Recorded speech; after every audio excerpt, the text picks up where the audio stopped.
بسم اللہ الرحمن الرحیم۔ السلام علیکم۔ ڈینیوف ایک بزنس مین یہودی ہے جس نے یورپ بھر میں بہت بڑی انویسٹمنٹ کر رکھی ہے، خاص کر پاور سیکٹر، آئل فیلڈ اور کنسٹرکشن۔ اس کے علاوہ فوڈ پروڈکٹ، گارمنٹ اور بیکری آئٹمز کا بھی بزنس کرتا ہے۔ وہ اپنا ایک واقعہ بیان کرتا ہے کہ جرمنی میں موجود میری کنسٹرکشن کمپنی کے مین آفس کا سیکیورٹی گارڈ پاکستانی مسلمان تھا۔ واضح قطع سے کہیں بھی مسلمان نہیں لگتا تھا، بلکہ میں نے اسے کبھی نماز پڑھتے یا کوئی بھی مذہبی رسم کرتے نہیں دیکھا۔ البتہ اس کی دنیاوی لحاظ سے یہ خوبی تھی کہ وہ ایماندار تھا، کام سے مخلص تھا۔ ایک دن جب میں ایک نیا پروجیکٹ پکڑنے کے لیے جرمنی گیا ہوا تھا اور پروجیکٹ مل جانے کی وجہ سے بہت خوش تھا، ڈیل سائن کرنے کے بعد میں اپنی کمپنی کی جرمنی میں موجود مین آفس میں پہنچا تو گیٹ پر کھڑے مسلم پاکستانی سیکیورٹی گارڈ نے مجھے دیکھتے ہی میری عزت میں اپنا ہتھیار سائڈ پر رکھ کر میرے لیے دروازہ کھولا۔ نہ جانے مجھے کیا سوجی کہ میں اس مسلمان نوجوان کے پاس رک گیا اور اسے کہا کہ قرآن پاک میں لکھا ہے ایک ایک مسلمان 100 غیر مسلم کافر پر بھاری ہے، جبکہ مجھے نہیں لگتا کہ تم اپنے جیسے ایک پر بھی بھاری پڑ سکتے ہو۔ ڈینیف کہتا ہے کہ پاکستانی مسلمان نے بہت تحمل سے میری بات سنی اور پھر میری تصحیح کرتے ہوئے بتایا کہ جہاں اللہ تعالیٰ نے 100 کافر پر ایک مسلمان کو بھاری قرار دیا ہے، وہیں آگے مجھ جیسے کمزور ایمان والوں کا علم رکھتے ہوئے اللہ تعالیٰ 10 اور پھر 2 کافروں پر ایک ایک مسلمان کو بھاری قرار دیا۔ اس مسلمان سیکیورٹی گارڈ کی بات بجا تھی، مگر میں اپنی ضد پر اڑ گیا اور کہا کہ قرآن پاک میں یہ بات آئی ہے تو تم ثابت کرو کہ مسلمان 100 کافر پر بھاری ہیں، یا پھر مان لو کہ قرآن پاک میں نعوذ باللہ جھوٹ ہے۔ میری بات سن کر مسلمان سیکیورٹی گارڈ کچھ دیر کے لیے خاموش ہو گیا، جیسے میں نے اپنی فتح سمجھا، اور دفتر کی جانب قدم بڑھا دیے۔ ابھی ایک قدم اٹھا ہی تھا کہ مسلم سیکیورٹی گارڈ نے مجھے مخاطب کرتے ہوئے کہا، سر، قرآن کریم میں ایک ایک لفظ سچ ہے، یہ میرا ایمان ہے اور میں بہت جلد آپ کو ثابت کر دوں گا کہ ایک ایک مسلمان 100 کافر پر بھاری ہے۔ میں نے لاپرواہی سے کہا، مجھے شدت سے انتظار رہے گا، اور آگے بڑھ گیا۔ جبکہ میرا باقی سٹاف جو میری اور مسلم سیکیورٹی گارڈ کی باتیں سن رہا تھا، وہ مجھے داد دیتے ہوئے میرے ساتھ چلنے لگا۔ میں نے ابھی کچھ دن جرمنی رکنا تھا تاکہ نئے پروجیکٹ پر کام شروع کروا سکوں، لہٰذا میں آتے جاتے ہوئے مسلم سیکیورٹی گارڈ سے کہتا مجھے جواب کا انتظار ہے، اور وہ مسکرا کر کہتا ضرور دوں گا۔ وقت اپنی روانی سے گزرتا ہے۔ جس دن صبح پروجیکٹ پر کام شروع ہونا تھا، اس سے پہلے کی ایک شام میں کمپنی کے مین آفس میں ایک پارٹی رکھتا ہوں جس میں اپنی مختلف کمپنیوں کے 750 لوگوں کو مدعو کرتا ہوں تاکہ وہ اپنی رائے دے اور اپنی نیک خواہشات کا اظہار کرے۔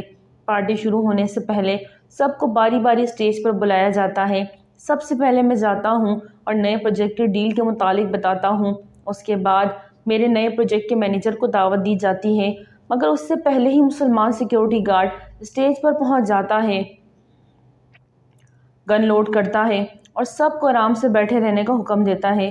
اس کے بعد مجھے مخاطب کرتے ہوئے کہتا ہے، سر، کوئی سے 100 غیر مسلم کھڑے کریں جو اکیلے مسلم میرا سیکیورٹی گارڈ کا مقابلہ کر سکے، جسے اپنی زندگی نہیں پیاری، وہ اٹھے اور اپنی سیٹ پر کھڑا ہو، مگر یاد رکھنا جو کھڑا ہوگا وہ پھر کبھی نہ بیٹھ سکے گا اور نہ کھڑا ہو سکے گا۔ مسلم سیکیورٹی گارڈ کا اعلان سن کر ہال میں سکتہ طاری ہو گیا۔ میں اٹھ کر بات کرنا چاہتا تھا مگر ہمت نہیں پڑ رہی تھی۔ تقریباً 1.5 منٹ یہی صورتحال رہی۔